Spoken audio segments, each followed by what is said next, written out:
यहाँ तक कहा जाता है ऐसे कार्य आप करते जाओगे, जब तक मुक्ति नहीं मिलेगी तब तक सब पाप पलट टगले पलट करके पुण्य के रूप में परिणत होकर के आपको बचा देगा, और विश्व से आपको बचा करके सीधा ही मुक्ति जाना है ना आप लोगों को।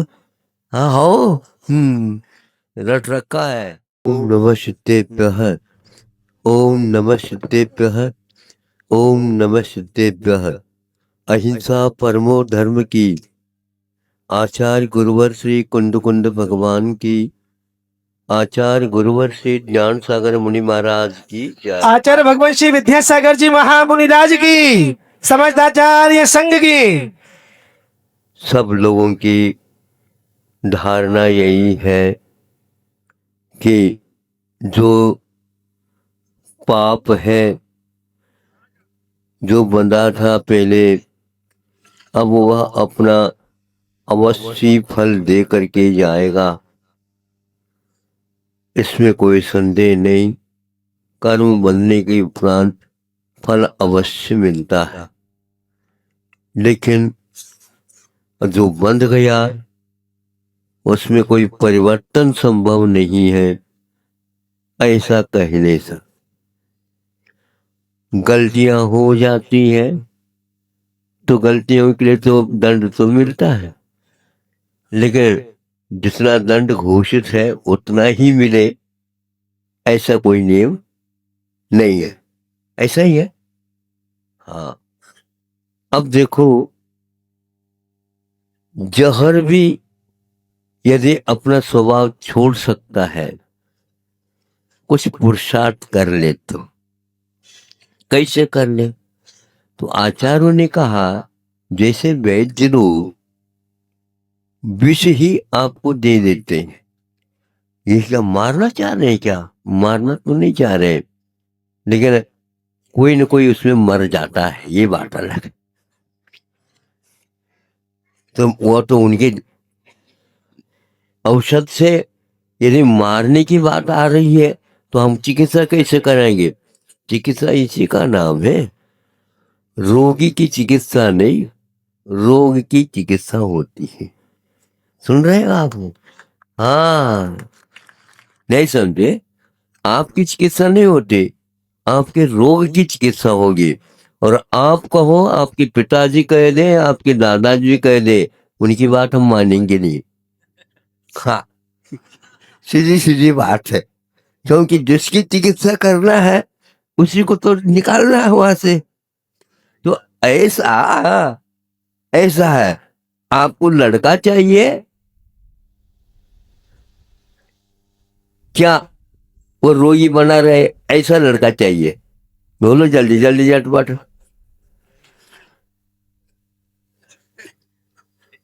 लड़का भी चाहिए और रोगी भी चाहिए, निरोगी चाहिए। हाँ, तो रोग को हटाना चाहते हैं ना, तो हम रोग को ही हटाएंगे। आप बीच में कुछ नहीं बोल सकते, आप लिख करके दे दो। आज तो बिल्कुल भर्ती करना ऐसा ही सिद्धांत से हो रहा महाराज। हाँ, नहीं तो गड़बड़ हो जाएगा। नहीं समझे? हम किसी के कौन आधार है हमारे लिए? आपकी बात मानी जाएगी? नहीं, पहले लिख करके दे दो महाराज, हम लिख करके देते हैं आपको, इस चिकित्सालय में भर्ती कर दो। क्या किस शर्त पर? ये रोग दूर हो जाए इसका, बिल्कुल। अब जाप भी लिया करो और हम अपने पुरुषार्थ कर लेते। और वहां दे दिया धतूरा, धतूरा जिसको बोलते धतूरा, समझते हो? हाँ, धतूरा दे दिया। धतूरा का एक बहुत अच्छा है, मतलब वर्ण बहुत अच्छा है उसका, कनक बोलते हैं उसको। जैसे सोना पीला होता है वैसा धतूरे के फूल भी खिले हुआ करते, लेकिन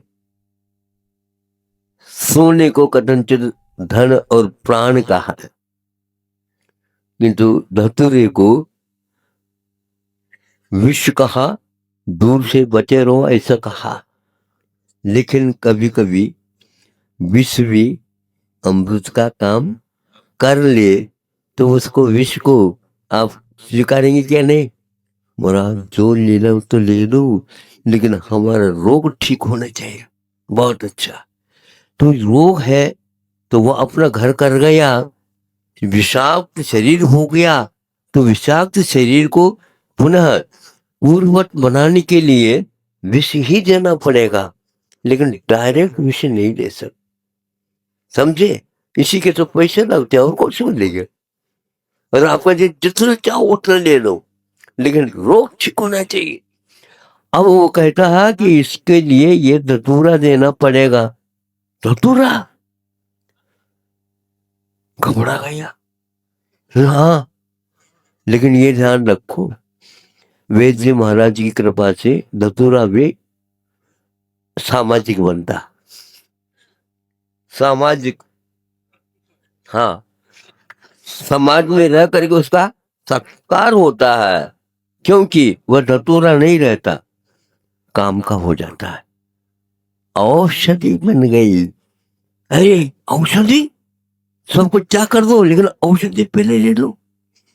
हाँ, वो जैसे कहते उसके अनुसार लेना, कमी नहीं रखना।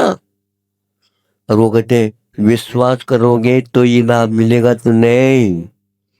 विश्वास, पूरी विश्वास है आपके ऊपर, हमारा विश्वास है, आपकी दवाई आपकी है तो उसके ऊपर भी विश्वास है। बस हमारा लड़का ठीक होना चाहिए, बिल्कुल हो जाए जैसे हम कहते हैं उसके अनुसार लेना पड़ेगा। जो आपको कोई भी रस नहीं ले सकते आप, ठीक है, नहीं लेंगे। नाम भी नहीं ले सकते, हाँ, नाम भी नहीं लेंगे, बिल्कुल। हाँ, मन में भाव भी नहीं कर रहा है, बिल्कुल नहीं करेंगे, क्योंकि हमने ठान लिया जो कहना पड़े वो सब करने के लिए तैयार है। लेकिन हमें लड़का चाहिए, तो वह धतूरे के औषध बना कर दी। औषध कैसे बन गया? वो जो मारक था और वह पालक तारक कैसे बन गया? ये तो वैद्य महाराज की कृपा है। समझे? वो धन भी लेते हैं और यश भी लूट लेते हैं, नहीं समझे, लेकिन प्राण नाशक नहीं माने जाते, वो प्राण पालकदायक माने जाते हैं।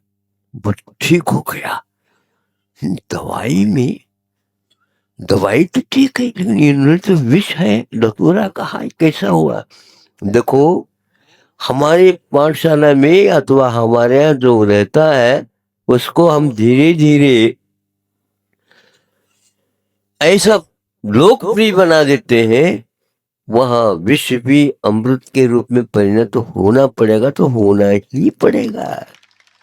हाँ, इसलिए हमारे आचार्यों ने कहा है कि धतूरा भी एकांत से मारक नहीं होता, वह भी जलाने वाला होता है।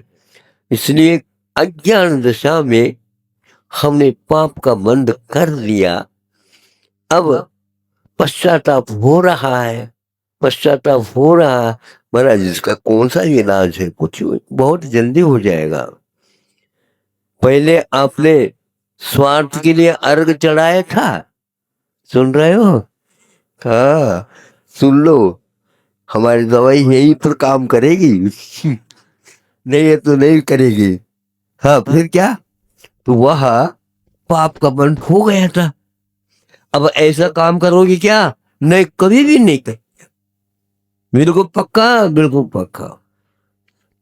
फिर हम क्या कर रहे हैं अब ऐसा अर्घ चढ़ा दो, यहाँ तो देव अर्घ चढ़ा दो, लेकिन उस कुछ मन में रखो, जैसा हमारा लड़का सुधर गया और निरोग बन गया, उसी प्रकार यदि यहाँ पर जिसके पास पैसा वगैरह नहीं है, उसके लिए वे उपचार को ऐसे 10 व्यक्तियों को आप औषध दान देने का लोग, ये तो बिल्कुल मैं 100 के लिए हम तैयार है, हम 100 के लिए तैयार है।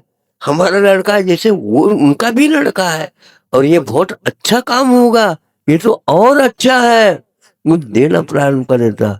अब देखो ये बात कैसी का, कोई भी दान दे दो तो ऐसा नहीं देंगे, लेकिन अब दान का अर्थ इसका ये अर्थ है, हाँ यही तो अर्थ है। इसीलिए आचार्यों ने कहा है, औषध को उन्होंने दान कहा है। औषध आर कब तक, आर कर लिया दान तो हो गया, दान हो गया, लेकिन जब तक वह पचेगा नहीं तब तक तो वह है। फिर पचने के उपरांत दूसरा और लेना पड़ेगा, दूसरे दिन और आहार ले लो। लेकिन औषध बार बार नहीं लिया जाता, एक बार ले लिया और ठीक हो गया, 100 वर्ष तक जिंदा रह गया, उसने जितने भी अच्छे काम किए वो सारे उस रोग निवारक दवाई के लिए हो जाएगा। समझ में आ गया ना? इतने काल तक वो अपना असर करता है। उसी प्रकार दिया हुआ दान आपके कितने पापों का प्रक्षालन करने वाला होता हम नहीं कह सकते। इसका कोई फल सीमित नहीं है। यहाँ तक कहा जाता है ऐसे कार्य आप करते जाओगे, जब तक मुक्ति नहीं मिलेगी तब तक सब पाप पलट करके पुण्य के रूप में परिणत होकर के आपको बचा देगा, और विश्व से आपको बचा करके सीधा ही मुक्ति जाना है ना आप लोगों को। हाँ हो रट रखा है कि ये काम करेंगे, इस पट्टी के अंदर चलेंगे तो हमारा आशीर्वाद है, नहीं है तो हमारी दवाई खराब हो जाएगी। हाँ देख लो है। हाँ इस प्रकार हमारे पास पैसा भी आ गया और आरोग्य भी आ गया और धर्म भी हो गया और अनेकों का भला भी हो गया। ऐसा धर्म के साथ त्रैकालिक पाप का निष्कासन करने की क्षमता विद्यमान है, इसलिए इसको श्रावकों के पास अनुभूत के रूप में रखा है। और महाव्रत के रूप में रखने तो कहना ही क्या है, उसमें तो भला ही भला है, उसमें किसी प्रकार के अहित सवाल ही नहीं होता। किंतु यह श्रद्धा का विषय, यह आस्था का विषय हम तक ही सीमित रहता। जो व्यक्ति इसको स्वीकार नहीं करना चाहता है तो हम बाध्य करके उसको औषध का पान नहीं करा सकते, क्योंकि औषध के पास रोग हरण को करने की क्षमता होते हुए भी जब तक आस्था न हो तब तक वह रोग का हरण हो नहीं सकता। ये धर्म का प्रतिफल है, केवल औषध का प्रतिफल नहीं है। इस प्रकार समझ करके गलती कर लिया, आगे की गलती ना हो, इस प्रकार सावधानी के साथ चलेंगे। हमारा क्या अनेकों का भला इसमें निहित है। ये धर्म प्रवाह कहलाता है, धर्म तीर्थ कहलाता है। इस प्रवाह में वो जो स्नान करता है उसका जीवन आरोग्यमय होना ही है, और आरोग्य के साथ वैराग्यमय होगा। आरोग्य और वैराग्य दोनों मिल गए तो फिर मुक्ति तो निश्चित हो जाती है। इन्हीं भावनाओं के साथ अहिंसा परमो धर्म। मैं जिनके लिए तरसा हर पल, वो नयन नहीं